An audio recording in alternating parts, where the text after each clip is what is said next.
So we've got a right triangle drawn over here where this base's length is A, the height here is B, and the length of the hypotenuse is C. And we already know when we see something like this, we know from the Pythagorean theorem the relationship between A, B, and C. We know that A squared plus B squared is going to be equal to the hypotenuse squared, is going to be equal to C squared. What I want to do in this video is explore how we can relate trig functions to essentially the Pythagorean theorem. And to do that, let's pick one of these non-right angles. So let's pick this angle right over here as theta. And let's just think about what the sine of theta is and what the cosine of theta is, and see if we can mess with them a little bit to somehow leverage the Pythagorean theorem.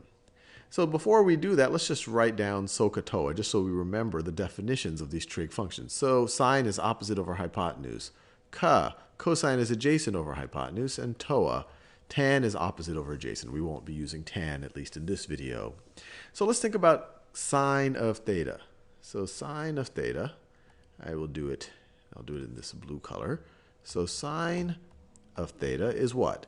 It is opposite over hypotenuse. So it is equal to the length of B, or it is equal to B. B is the length. B over the length of the hypotenuse, which is C. Now, what is cosine of theta? Cosine of theta, well, the adjacent side, the side of this angle that is not the hypotenuse, it has length A.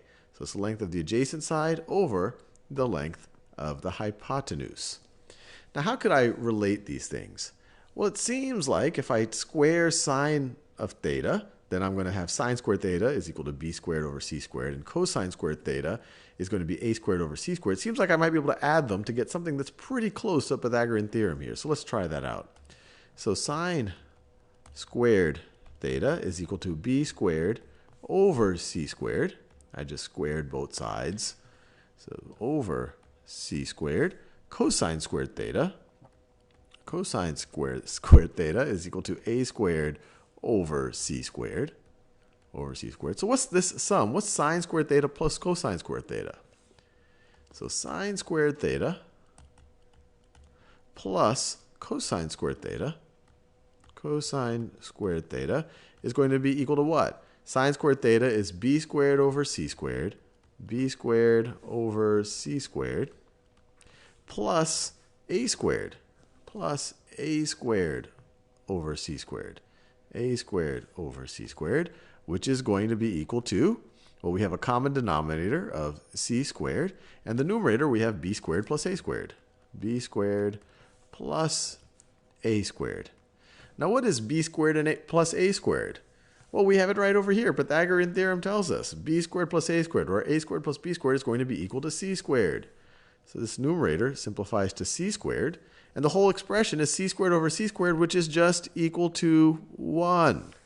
So using the SOHCAHTOA definition, and in a future video we'll use the unit circle definition, but you see just even using the SOHCAHTOA definition of our trig functions, we see probably the most important of all the trig identities, that the sine squared theta, sine squared of an angle, plus the cosine squared of that same angle, I'm introducing orange unnecessarily, plus the cosine squared of that same angle is going to be equal to 1. Now you might probably say, okay, Sal, that's kind of cool, but what's the big deal about this? Why should I care about this? Well, the big deal is now you give me the sine of an angle, and I can solve this equation for the cosine of that angle, or vice versa. So this is actually a pretty powerful thing, and this is also part of the motivation even for the unit circle definition of trig functions.